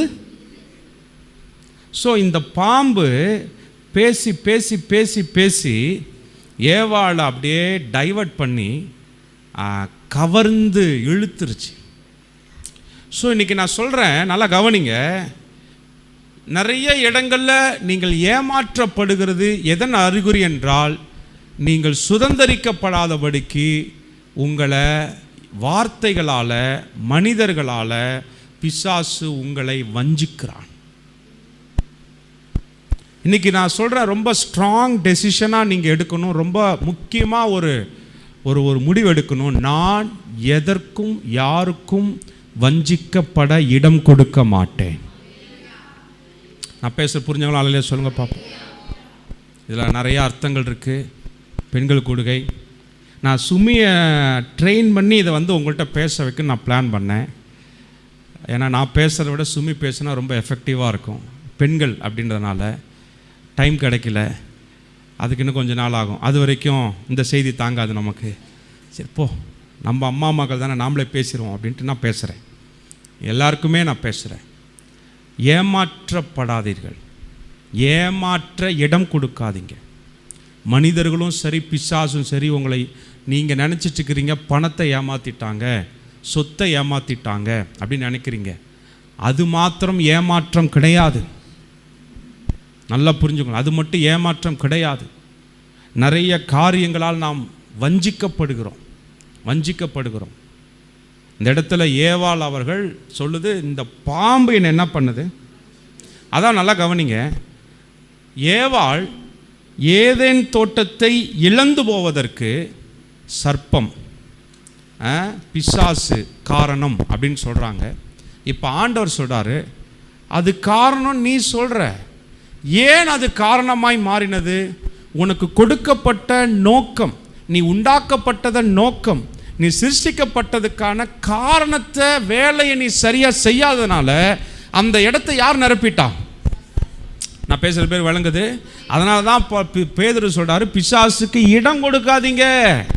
இடம் கொடுத்தா தான் அவன் வர முடியும். எத்தனை பேருக்கு நான் பேசுகிற விளங்குது? இடம் கொடுக்காதீங்க. வஞ்சிக்கப்பட நீங்கள் இடம் கொடுக்கறதுனால தான் உங்களை ஏமாத்துறாங்க. என்னை ஏமாத்திட்டாங்க அப்படின்னு நீங்கள் சொன்னீங்கன்னா அதனுடைய இன்னொரு அர்த்தம், ஏமாற்றுவதற்கான ஆட்களை நீங்கள் தான் இடம் கொடுக்குறீங்க. நீங்கள் இடம் கொடுக்காம எப்படி வர முடியும்? அவர் சொல்கிறாரு, என் கூட இருக்கணும்னு ஏவாளை கொடுத்தீங்க, ஆனால் அந்த அம்மா என் கூட இல்லை, அந்த அம்மா தனியாகவே சுற்றிட்டு இருக்குது, பாம்பு கூட பேசிகிட்டு இருக்குது, அங்கே தனியாகவே சுற்றி பார்த்துட்டு இருக்குது. அப்போ செய்ய வேண்டியதை செய்யாமல் இருந்ததுனால தான் அந்த இடத்தை பிசாசு நிரப்பினான். இன்னைக்கு இந்த வார்த்தைகளை கேட்குற எல்லா தாய்மார்களுக்கும் நான் சொல்கிறேன், நீங்கள் செய்ய வேண்டிய பொறுப்புகளை, ரெஸ்பான்சிபிலிட்டியை, உங்கள் வேலைகளை, உங்களுக்கு கர்த்தர் கொடுத்த பொறுப்புகளை நீங்கள் தட்டி கழிக்கிற இடத்தில் எல்லாம் நீங்கள் ஏமாற்றப்படுவீர்கள். செய்ய வேண்டியதுலேருந்து தவறும் போது அங்கே பிசாசு வந்து உட்காந்துக்கிறான். நான் பேசுறது பேருக்கு விளங்குது. வஞ்சிக்கப்படாதீங்க, தயவு செஞ்சு ஏமாற்றப்படாதீங்க. கவர்ந்து இழுக்கும், நிறைய காரியங்கள் கவர்ந்து இழுக்கும். கணவனை கன்வின்ஸ் பண்ணுறதெல்லாம் யார் சொல்லுங்க? மனைவிகள் தான். கன்வின்ஸ்னா என்னது? கன்வின்ஸ் பண்ணுறதுன்னா என்னது? ஒத்துக்க வைக்கிறது. கரெக்டு. ஒரு விஷயத்தை சாதிக்கணும்னா எப்படி பேசி எங்கே பாலை போட்டால் இந்த ஆள் தலையாட்டுவார்னு யாருக்கு தெரியுது? மனைவிகளுக்கு நல்லா தெரியுது. ஸோ பேசி பேசி தலையாட்ட வச்சு கடைசியில் இவர் போய் சிக்கிட்டா இந்த அம்மா நைஸாக எஸ்கேப் ஆகி, உனக்கு இது கூட தெரியாதா என்ன போ அப்படின்ட்டு போயிடுறாங்க. நீ சொல்லி தானே அதை நான் செஞ்சேன். நான் பேசுறது பேருக்கு விளங்குது. அல்லேலூயா. உறவுகளில் வஞ்சிக்கப்படாதீங்க, மனிதர்களால் வஞ்சிக்கப்படாதீங்க, பொருட்களால் வஞ்சிக்கப்படாதீங்க. எதை வேணாலும் பிசாசு பயன்படுத்துவான். பாம்பையே பயன்படுத்தினவன் வேற எதை பயன்படுத்த மாட்டான்? எதை வேணாலும் பிசாசு பயன்படுத்துவான். ஆனால் இடம் கொடுக்க கூடாது. பக்கத்தில் கை கொடுத்து சொல்லுங்க, ஏமாற்றப்படுவதற்கு, உங்களை ஏமாற்றுவதற்கு இடம் கொடுக்காதீங்க. ஹல்லேலூயா. Praise God. கர்த்தர் நல்லவர். ஹல்லேலூயா, ஹல்லேலூயா, ஆமென், ஹல்லேலூயா.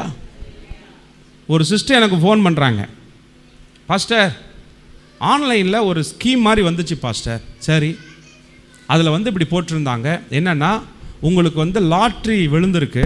லாட்ரினா லாட்ரி சீட் இல்லை, ஆன்லைனில் ஒரு இது உங்களோட பேர் விழுந்திருக்குது. ஸோ உங்களுக்கு வந்து 3,20,000 ரூபா மதிப்புள்ள ஒரு பொருள் உங்களுக்கு வந்து நாங்கள் கிஃப்டாக அனுப்புகிறோம். இந்த பொருள் உங்கள் பேரில் விழுந்துருச்சு, ஆனால் இது உங்கள் வீட்டுக்கு வரணும்னா அதுக்கான டேக்ஸ் காசை மட்டும் நீங்கள் கட்டினா போதும். இந்த 3,20,000 ரூபா உங்கள் வீட்டுக்கு வந்துடும். சரி, டேக்ஸ் எவ்வளவு? டேக்ஸ் வந்து 3,20,000 ரூபாய்க்கு வெறும் 40,000 ரூபா. நீங்கள் 40,000 ரூபா கட்டணும், 3,20,000 ரூபா உங்கள் வீட்டுக்கு பொருளாக வரும். அப்படின்னு உடனே சொல்லுங்கள், நல்லா தான் இருக்குல்ல, வெறும் 40,000 ரூபா, ஆனால் எவ்வளோ? 3,00,000 ரூபா. அப்போ பரவாயில்லையே, நல்லா தானே இருக்குது அப்படின்னு எனக்கு ஃபோன் பண்ணாங்க. நான் சொன்னேன், வேணாம் சிஸ்டர் அப்படின்னேன். என்னப்பா சார், 3,20,000 பொருள் வருது, வெறும் 40,000 கட்டினா போதும், வேணான்றீங்க. எனக்கு சரியாக படலை, வேணாம் அப்படின்னேன். சரின்னு விட்டாங்க. அப்புறம் ஃபோனும் வரல, நானும் எது விசாரிக்கல, விட்டுட்டேன். 1 மாதம் கழித்து வீட்டுக்கு வாங்க பாஸ்டர். நாங்கள் வீட்டுக்கு போனால் அவங்க சொல்கிறாங்க, நீங்கள் வேணான்ட்டிங்கல்ல, நான் விட்டுட்டேன் பாஸ்டர். என் பையன் காலேஜில் படிச்சுட்டு இருக்கிறான், வந்தான். அவன்கிட்ட இதை பற்றி சொன்னேன். அவன், நீலாம் முட்டாளா, நீ 3,20,000 பொருள் வருதான், நீ வேணாம், அவர் வேணான்னு சொல்கிறாருன்னா அவருக்கு வேறு வேலை இல்லை, உனக்கு வேறு வேலை இல்லை, அம்மா வாமா பண்ணலாம் அப்படின்னு இந்த அம்மா அவசர அவசரமாக போய் சுயதுக்குள்ள போய் லோன் எடுத்து வாங்கிட்டு வந்து ஃபஸ்ட்டு 40,000 கட்டி, அந்த 40,000 அப்புறமேட்டுக்கு ரெண்டாவது 40,000 கட்டின உடனே அவன் என்ன பண்ணுறான், உடனே ஒரு ஒரு ஒரு லைசன்ஸ் மாதிரி, சும்மா பேப்பர் தான், ஆன்லைன் தானே வருது, உங்களுக்கு லைசன்ஸ் கிடச்சிருச்சு இப்போ அப்படின்னா சந்தோஷமாக, பரவாயில்லையே 40,000 லைசன்ஸ் வந்துருச்சு, ஓகே. அடுத்தது என்ன, இப்போ இந்த பொருளை உங்களுக்கு நாங்கள் அனுப்பணும், அதுக்கு பார்சல் சார்ஜ் 12,000 கட்டுங்க. அடுத்தது அதுக்கும் திரும்ப கட்டு 12,000 கட்டியாச்சு. அப்போ 2 நாள் கழித்து என்னாச்சு அப்படிங்கும்போது, பார்சல் உங்களுக்கு அனுப்பிட்டோன்னா அந்த ரெசிப்ட், இன்னொரு ரெசிப்ட் அதே வாட்ஸ்அப்பில் அனுப்புகிறாங்க. 12,000 ஆச்சு, 52,000 மொத்தமாக போச்சு. அப்புறமேட்டுக்கு 2 நாள் கழித்து திரும்ப இன்னொரு ஃபோன் வருது. என்ன அப்படிங்கும்போது, இந்த மாதிரி உங்களுக்கு நாங்கள் பார்சல் அனுப்பிட்டோம், போஸ்ட் ஆஃபீஸ் மூலமாக தான் அனுப்புகிறோம். இப்போ என்னன்னா, நடுவில் ஒரு சிலர் பார்சல் பெருசாக இருக்கிறதுனால இது வந்து சார்ஜ் பத்தாது, இன்னும் எக்ஸ்ட்ரா உங்களுக்கு இந்த 12,000 ஒரு டேக்ஸ் போட்டிருக்கிறாங்க, இன்னும் நீங்கள் 3,500 மட்டும் கட்டினா போதும், உங்கள் வீட்டுக்கு இன்னும் 2 நாளில் டெலிவரி ஆகிடும். 3,500 தானே, 52,000 கட்டிட்டோம், 3,500 பத்தாதானே, அதையும் கட்டிட்டாங்க. எல்லாம் கட்டிட்டு கடைசியில் ஃபோன் சுவிட்ச் ஆஃபு, ஃபோனு சுவிட்ச் ஆஃபு. அதுக்கப்புறம் ஃபோன் பண்ணால் ஃபோன் எடுக்கலை, ஒன்றும் பண்ணலை. கம்ப்ளைண்ட் கொடுக்கலான்னா போலீஸ்காரன் கழுவி ஊற்றுறான். நீங்களாம் பொம்பளையா, நீ மொத்தம் 3 லட்ச ரூபா பொருள். அவன் போலீஸ்காரன் கேட்டுக்கிறான், என்ன பொருள் தெரியலையே, ஏம்மா பொருள் அனுப்புகிறேன்றவ ஏதாவது போதை பொருள் அனுப்பியிருக்க போகிறான். நீங்கள் அப்போவே சொன்னீங்க பாஸ்டர். இப்போ இந்த அம்மா இவனால தான் அவன் சொல்கிறான், உனக்கு புத்தி எங்கே போச்சு, அல்லேலூயா. 55,000 போச்சு, 3,20,000 காட்டு. இதெல்லாம் ஒரு எடுத்துக்காட்டு சொல்கிறேன். நான் சொல்கிறேன், பணம், காசு, சொத்து, பொருள், அது இது எதுவாக இருந்தாலும் சரி, பிசாசு ஒரு பெரிய ஆசீர்வாதத்தை இழக்க வைக்கிறதுக்காக சின்ன சின்ன நன்மையை அப்படியே என்ன பண்ணுவான், அப்படியே காமிச்சு பெருசாக என்ன பண்ணுவான், விடுவான். அல்லேலூயா. ஒரு முறை ஒரு வீட்டுக்கு கவுன்சிலிங்காக நான் போகிறேன். இங்கே நம்ம ஊர் இல்லை, வெளியூர். நம்ம ஊர்லாம் சொல்ல மாட்டேன் எடுத்துக்காட்டு, நாங்கள் வெளியூர் எடுத்துக்காட்டை இங்கே சொல்லுவோம், இங்கே இருக்கிற எடுத்துக்காட்டை வெளியூரில் சொல்லுவோம். அப்படி தான் மாறி கேம் ஆடுவோம். ஒரு பாஸ்ட் கூட்டிகிட்டு போகிறாரு அவங்க வீட்டுக்கு, இந்த மாதிரி ஒரு கூட்டிகிட்டு போகிறாரு. இந்த குடும்பத்துக்கு கவுன்சிலிங் கொடுங்க வாங்க பாஸ்டர். சரி போனோம். என்ன பிரச்சனை, வீட்டுக்காரு இந்த பக்கம் உட்காந்துக்கிறாரு, அந்த அம்மா அங்கே உட்காந்துக்குது, நானும் அந்த பாஸ்டர் நடுவில், நாட்டம்மா மாதிரி நடுவில் உட்காந்துக்கிறோம். என்னம்மா பிரச்சனை, என்ன பாஸ்டர், இந்த கல்யாணம் ஆச்சு பாஸ்டர், 6 வருஷம் நல்லா தான் போயிட்டு இருந்துச்சு, இப்போ இந்த அம்மா வந்து போகிற போக்கே சரியில்லை. என்னது, போகிற போக்கே சரியில்லை, ஒழுங்காக பேச மாட்டேங்குது, அப்போ பார்த்தாலும் ஃபோனில் பேசிக்கிட்டே இருக்குது, யார் கூட பேசுகிறேன்னு கேட்டால் உனக்கு அதெல்லாம் தேவையில்லைங்குது, நான் அப்படி தான் பேசுவேங்குது, என்னானே தெரியல. அந்த அம்மா, ஏமா பாஸ்டர் தப்பெல்லாம் ஒன்றும் இல்லை பாஸ்டர், நான் வந்து பிரதர் மாதிரி தான் நான் பழகிட்டுருக்கிறேன், சிஸ்டர் மாதிரி தான் பழகிட்டுருக்கிறேன், என்னடா இது வம்பா போச்சு, நமக்குன்னு வந்து இப்படிலாம் செய்கிறாங்களே அப்படின்ட்டு. அப்புறம் இவர் ஒழுங்காக இருந்தால் நான் ஏன் அங்கங்கே போகிறேன், என்ன இது இங்கே இவர் ஒழுங்காக இருந்தால், இவர் ஒழுங்காக பேசுனா நான் ஏன் அங்கெல்லாம் போய் பேசுகிறேன், அங்கே பண்ண இதை பண்ண. கடைசியில் பஞ்சாயத்து பண்ணி ஒரு 6 மணி நேரம் ஆச்சு முடிச்சுட்டு ஒரே ஒரு வார்த்தை ஸ்ட்ரைட்டாக சொன்னேன். அந்த ஃபோனில் பேசுறதுக்காக நீ என்ன காரணம் சொன்னாலும் அதெல்லாம் பிசாசு. வீட்டில் மனைவியோட, குடும்பத்தோட, பிள்ளைகளோட நேரத்தை செலவிட முடியாமல் வேலை அதை சம்பாதிக்க நீ சொன்னால் அதுவும் பிசாசு. நீ இந்த பிசாசை விடணும், நீ இந்த பிசாசை விடணும், அப்போ தான் குடும்பமாக இருக்கும் அப்படின்னு சொல்லி ஜெபம் பண்ணிட்டு வந்தோம். ஆண்டவர் கிருபையில இப்போ நல்லா இருக்கிறாங்க. நல்லா இருக்கிறாங்க. பிசாசு ஆல்டர்னேட்டிவ் காட்டுறான். இது உனக்கு இல்லைல்ல, இது இல்லைன்னா பரவாயில்ல, இது எடுத்துக்கோ. இந்த என்ன ஒரு சாரி வாங்கினா இன்னொரு சாரி ஃப்ரீன்றாங்கல்ல, அந்த மாதிரி இது இல்லைன்னா பரவாயில்ல, இது எடுத்துக்கோ. இது எல்லாமே அந்த வஞ்சனைக்குள்ளே வருதுன்றேன். அதனால தான் முன்னாடியே சொன்னேன், நான் பேசுகிறத விட சுமி பேசுனா எஃபெக்டிவாக இருக்கும்னு. நீங்கள்லாம் ஒரு மாதிரி பார்க்குறீங்க. வேறு வழியில் நான் தான் பேசி ஆகணும். இதெல்லாம் ஒரு குடும்பம். குடும்பத்தில் ஒரு பிரச்சனைன்னா அப்பா பேசுனா அப்பா ஸ்தானத்தில் பேசுகிறாரு, நான் பேசுனா பிள்ளை ஸ்தானத்தில் பேசுகிறேன். ஒன்று அப்பா பேசுவார், இல்லைன்னா நான் பேசுவேன். எங்கள் 2 பேரை தவிர வேறு யாரும் பேச முடியாது. திருந்தணும். ஏமாற்றப்படாதீங்க. அல்லேலூயா. நான் பேசுறது பேருக்கு விளங்குது. Praise God. அல்லேலூயா. சரி, முடிக்க போகிறோம். ஒரே ஒரு பாயிண்ட்டை சொல்லிவிட்டு நான் முடிக்கிறேன். அடுத்தது ஆதியாகமம் 19வது அதிகாரம். ஸோ நாம் இழந்து போகிறதுக்கு முதல் காரணம் வஞ்சிக்கப்படுதல், ஏமாற்றப்படுதல். ஆதியாகமம் 19வது அதிகாரம் 26வது வசனம். 19:26. பார்த்து இது யாரை பற்றி சொல்லப்படுது? லோத்துவின் மனைவி. ஓகே. ஸோ நாம் ஏன் சுதந்திரிக்க முடியல, நாம் ஏன் பெற்றுக்கொள்ள முடியல ஆசீர்வாதங்களை, சுகத்தை, நன்மைகளை ஆண்டவர் கொடுக்கறத ஏன் பெற்றுக்கொள்ள முடியல? நம்பர் 1, முதலாவது ஒன்று சொன்னேன், என்னது? ஏமாற்றப்படுகிறோம். ஸோ ஏமாற்றம் ரொம்ப தந்திரமாக, ரொம்ப கன்னிங்னஸோட பிசாசு வேலை செய்கிறான். ஸோ நீங்கள் ரொம்ப ஜாக்கிரதையாக இருக்கணும். ஏன் ஏமாற்றப்படுறோம்னா, செய்ய வேண்டியதை, சரியான காரியத்தை செய்யலைன்னா அந்த இடத்த யார்? பிசாசு வந்து கை வைக்கிறான். எத்தனை பேருக்கு நான் பேசுகிறது விளங்குது? புரிஞ்சவங்களா இல்லையா? சொல்லுங்கள் பார்ப்போம். அல்லேலூயா. ஆமென். அன்றைக்கி ஒரு பையன், 12 வயசு பையன், அவனுக்கு உடம்பு சரியில்லை, வயிற்று வலி, சரியான வயிற்று வலி. ஹாஸ்பிட்டலில் போய் அட்மிட் பண்ணி போய் ஸ்கேன் பண்ணி பார்த்தா வயிறெல்லாம் புண்ணாக இருக்குது. 12 வயசு பையன், வயிறெல்லாம் புண்ணு. டாக்டர் அல்சர் மாதிரி ஆயிடுச்சு, ட்ரீட்மெண்ட் பண்ணணும் அப்படின்னோடனே டாக்டர் வந்து கூப்பிட்டு கேட்குறேன், ஏம்மா 12 வயசு பையனுக்கு ஏம்மா அல்சர் வந்துச்சு, என்னம்மா பண்ணீங்க அப்படின்னா, இல்லை அவன் கடை சாப்பாடு நிறையா சாப்பிட்டு வயிறெல்லாம் புண்ணாச்சு. என்ன கடை சாப்பாடு? ஏம்மா கடை சாப்பாடு சாப்பிட்றான்? அந்த பையன் சொல்கிறான், எங்கள் அம்மா வீட்டில் சமைச்சா நான் என் கடையில் சாப்பிட்றேன், இது சோறே செய்கிறதில்ல, எனக்கு பசிக்குது, எங்கள் அப்பா எங்கே வாங்கி தர்றாரு? ஒரே parotta, fried rice, noodles, fried rice, நூடுல்ஸாக போட்டு வயிறெல்லாம் என்னாச்சு? புண்ணாச்சு. இப்போ நமக்கு ஃபோன் பண்ணி, பாஸ்டர் ஜாம் பண்ணுங்க பாஸ்டர். எதுக்கு ஜாம் பண்ணோம்? வயிறெல்லாம் அல்சர் ஆகிடுச்சு. இந்த அல்சர் பிசாசு எப்படி வந்துச்சு? சமைக்க வேண்டிய பிசாசு சமைக்காதனால எந்த பிசாசு உள்ள வந்துச்சு? கோச்சிக்காதீங்க, சொல்கிறேன். நான் செய்ய வேண்டிய கடமைகளை, செய்ய வேண்டிய பொறுப்பை தட்டி கழிச்சா அதுதான் பிசாசு உள்ள வர்றதுக்கான வழி. புரிஞ்சவங்களா இல்லையா? சொல்லுங்க பார்ப்போம். உற்சாகமா அல்லேலூயா. Praise God. ஆமென். அதனால் உங்களுடைய கடமைகளை சரியாக செய்யுங்க. பக்கத்தில் கை கொடுத்து சொல்லுங்கள், உங்கள் கடமைகளை கரெக்டாக செய்யுங்க. கர்த்தர் கொடுத்த பொறுப்புகளை சரியாக செய்யுங்க. குடும்ப பொறுப்பு கர்த்தர் கொடுத்துருக்கிறாரு, சபையில் பொறுப்பு கொடுத்துருக்கிறாரு, ஊழியத்தில் பொறுப்பு கொடுத்துக்கிறாரு, தனிப்பட்ட வாழ்க்கையில் பொறுப்பு கொடுத்துக்கிறாரு. அதெல்லாம் தட்டி கழிக்கக்கூடாது. உள்ள பிசாசு வந்துடுவான். சரியாக செய்யணும். அல்லேலூயா. சரி, பாயிண்ட்டு. 2வது பாயிண்ட்டு, லோத்தோட மனைவி. இந்த அம்மா பின்னிட்டு பார்த்து என்ன ஆயிட்டாங்க? நேரில் 5 நிமிஷத்தில் முடிச்சிட்றேன், அப்படியே கவனிச்சுட்டே வாங்க. இந்த அம்மா இழந்து போயிட்டாங்க. இந்த ஐயா ஆபிரகாம்கிட்ட சண்டை போட்டுட்டு வந்தவர்.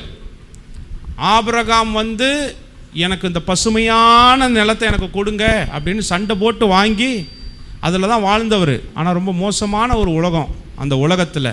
இப்போ ஆண்டவர், இதை நான் அழிக்க போகிறேன், உன்னை நான் காப்பாற்றுறேன், அதனால் திரும்பி பார்க்காம என்ன பண்ணு, இந்த ஊரை விட்டு நீ ஓடு அப்படின்றாரு. அந்த நேரத்தில் கூட இவன் டிமாண்ட் பண்ணுறான், அந்த மலைக்கு என்னால் ஓட முடியாது, அதனால் இது பக்கத்தில் இருக்கிற இந்த ஒரு சின்ன ஊர் இருக்குல்ல, நான் இங்கே ஓடி போயிடுறேன் ஆண்டவரே, எனக்கு கிருபை செய்யுங்க ஆண்டவரே. ஆண்டவர், சேர்றா போடா, எப்படியோ இந்த ஊரை விட்டு நீ போனால் போதும் அப்படின்ட்டு போ அப்படின்ட்டாரு. ஊரை விட்டு திரும்பி பார்க்காம ஓடுங்கும் போது இந்த அம்மா மட்டும் திரும்பி பார்க்குது, பின்னிட்டு பார்த்து, என்ன, என்னுடைய நான் சம்பாதிச்ச சொத்து இங்கே இருக்குது, என் வீடு இங்கே இருக்குது, இவ்வளோ ஆஸ்தி இங்கே இருக்குது, இதெல்லாம் விட்டுட்டு போகிறேனே, கடைசியாக ஒரு முறை என்ன பண்ணிக்கலாம், பார்த்துட்டு ஓடிடலாம் அப்படின்னு திரும்பி பார்த்தா உப்பு தூணாக மாறிட்டாங்க. பின்னிட்டு பார்த்தால் அப்படின்ற அந்த வார்த்தை மூல பாஷையில் என்ன போட்டிருக்கு அப்படின்னா லாங்கிங்லி, என்னன்னா ஏக்கத்தோடு பார்த்தாலாம். என்னவா? பின்னிட்டு பார்த்தால்ன்றதை விட எப்படி பார்த்தா? இப்போ சொல்லுங்க, ஏக்கம்னா என்னது? ஏக்கம் போச்சே, எல்லாம் போச்சே, இழந்ததை குறித்து, தன்னை கைவிட்டு போனதை விட்டு ஏக்கம் போச்சே, லாங்கிங். ஹல்லேலூயா. அந்த அம்மா உப்பு தூணா மாறினதுக்கு காரணம் என்ன அப்படின்னு கேட்டா என்னது? ஏக்கம். எல்லாரும் அந்த வார்த்தை சொல்லுங்க, பக்கத்தில் பார்த்து சொல்லுங்க, ஏக்கம்.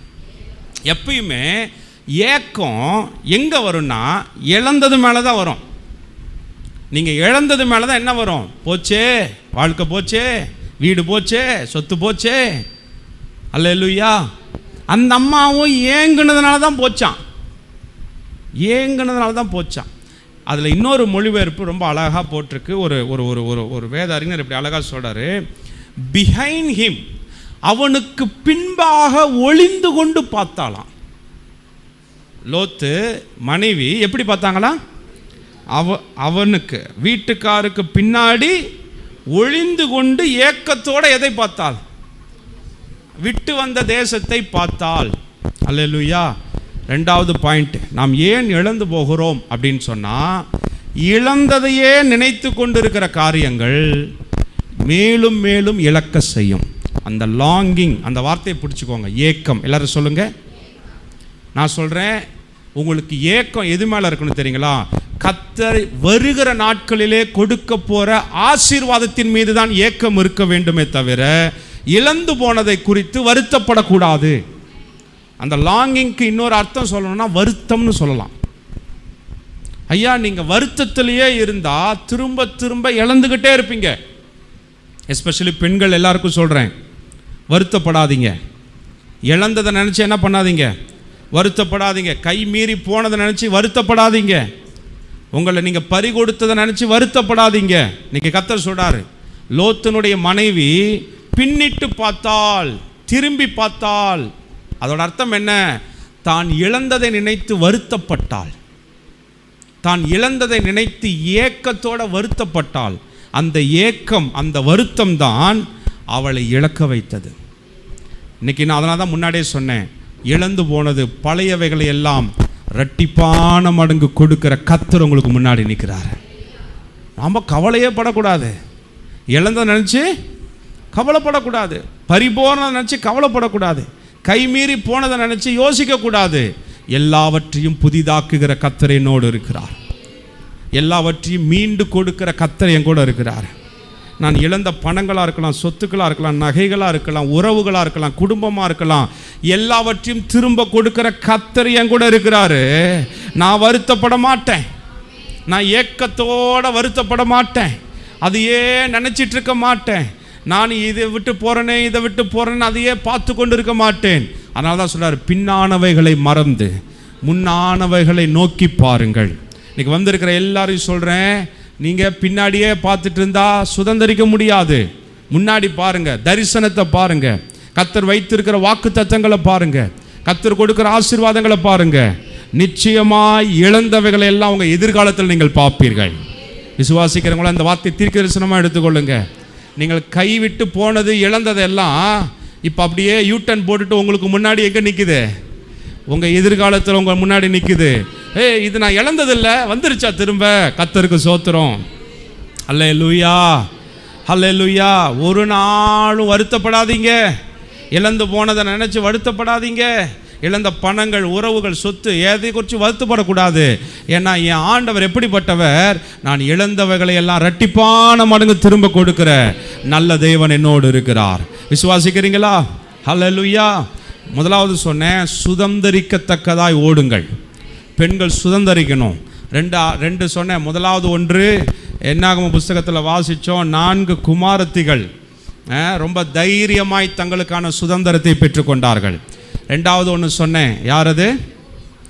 யோபின் குமாரத்திகள். யோபின் குமாரத்திகள் என்னுடைய தகப்பன் அல்ல, பரம தகப்பனிடத்தில் நான் சுதந்திரத்தை பெற்றுக்கொள்கிறேன். ஹல்லேலூயா. எதனால் நாம் இழந்து போகிறோம், எதனால் சுதந்திரிக்க முடியல? முதலாவது ஒன்று சொன்னேன், ஏமாற்றப்படுவதனால். அல்லேலூயா. ஏமாற்றப்படுவதனால். அதனால் உங்களை பிசாசு மனிதர்களோ ஏமாற்றுவதற்கு இடம் கொடுக்காதீங்க. நான் என்ன பண்ணணும்? கர்த்தர் கொடுத்த பொறுப்புகளை, கர்த்தர் கொடுத்த ஊழியத்தை, கர்த்தர் கொடுத்த குடும்பத்தை, நீங்கள் செய்ய வேண்டிய கடமைகளை சரியாக செய்யணும். எத்தனை பேருக்கு நான் பேசுகிற விளங்குது? எஸ்பெஷலி இங்கே இருக்கிற பெண்கள், உங்களுக்கு கர்த்தர் குடும்பத்தை கொடுத்துக்கிறார், பிள்ளைகளை கொடுத்துக்கிறார். அன்றைக்கி ஒரு பாப்பாட்ட பேசிகிட்டு இருக்கிறேன். இப்போ தான் குழந்தை பிறந்து 2 குழந்தைங்க, 2வது பொண்ணு. அந்த பொண்ணுக்கு இப்போ தான் 1 வயசு ஆகிருக்குது. அந்த பொண்ணு சொல்லுது, இவர் வேலைக்கு போகிறாரு, நான் மட்டும் வீட்டிலே இருக்கணுமா? நானும் எங்கே போகணும்? நீ நிச்சயமாக வேலைக்கு போவோம்மா, பயப்படாத. ஆனால் இந்த பொண்ணு ஸ்கூலுக்கு போகிற வரைக்கும் நீ குடும்பத்தை கவனி, பிள்ளைகளை பாரு. அந்த பாப்பாட்ட நான் சொன்னேன், 4 வயசில் ஸ்கூலில் சேர்க்குறமா பிள்ளைங்கள? எத்தனை வயசில்? இப்போல்லாம் 2 வயசில் போய் சேர்த்துட்டு வந்துடுறாங்க இல்லை, 4 வயசில். அதனால தான் என்னோடய 2வது பையனெல்லாம் நான் ஒரு முடிவோடே இருந்தேன். எல்லோரும் இன்னும் சேர்க்கலையா ஸ்கூலில், இன்னும் சேர்க்கலையா? நான் 4 வயசில் தான் சேர்ப்பேன். அல்லேலூயா, ஆமென்.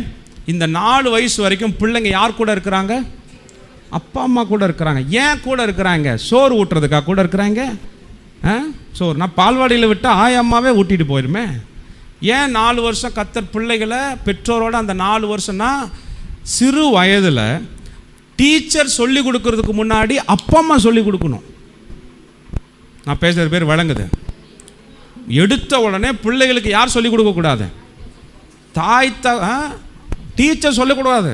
டீச்சர் என்ன சொல்லிக் கொடுப்பாங்க? ஏ ஃபார் ஆப்பிள், அல்லேலூயா, ஏபிசிடி சொல்லிக் கொடுப்பாங்க.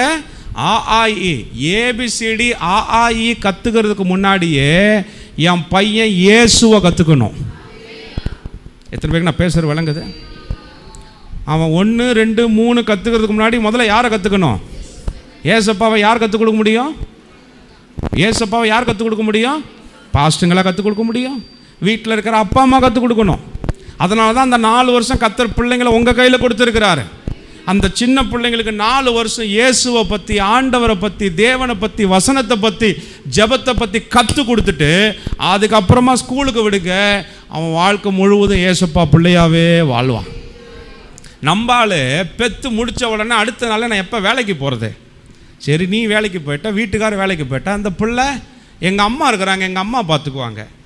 தாத்தா பாட்டி கற்றுக் கொடுக்க முடியாது. அல்லேலூயா. பெற்றோர்கள் மேலே கர்த்தர் ஆண்டவர் ஆபிரகாமை பற்றி சொல்கிறாரு, இவன் பிள்ளைகளுக்கு என் பிரமாணங்களை கற்றுக் கொடுப்பான் என்பதை நான் அறிந்திருக்கிறேன். அல்லேலூயா. அப்போ பொறுப்புகளை, கடமைகளை என்ன பண்ணணும்? செய்யணும்.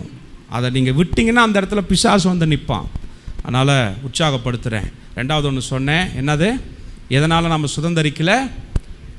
ஏக்கத்தோட வருத்தம், பழைய காலத்தை பற்றி, இழந்ததை பற்றி, கடந்த காலத்தை பற்றியே வருத்தப்படுறதுனால நிறைய எதிர்கால நன்மைகளை நீங்கள் இழந்துட்டுருக்குறீங்க. இன்றைக்கி கர்த்தர் சொல்கிறாரு, பின்னானவைகளை மறந்து முன்னானவைகளை நோக்கி பாருங்கள். ஒருவன் கிறிஸ்துவுக்குள் இருந்தால் புது சிருஷ்டியாக இருக்கிறான், பழையவைகள் எல்லாம் ஒளிந்து போயின, எல்லாம் புதிதாயின. எத்தனை பேர் ஆமென் சொல்கிறீங்க? கைகளை உயர்த்தி ஒரு அல்லேலூயா சொல்லலாமா? நீங்கள் சுதந்திரிக்க கர்த்தர் உங்களுக்கு உதவி செய்வாராக. ஆமென். எல்லாரும் கை தட்டி ஆண்டவரை மகிமைப்படுத்துவோமா? லீலை சொல்லுவோமா? ஆமென். வந்து எல்லாருக்கும் இயேசுவின் நாமத்தில் வாழ்த்துக்கள். உங்களை எல்லோரும் சாப்பாடு சுட இருக்குது. நாங்கள் பாஸ்டர் சாமி மாதிரியும் நாங்கள்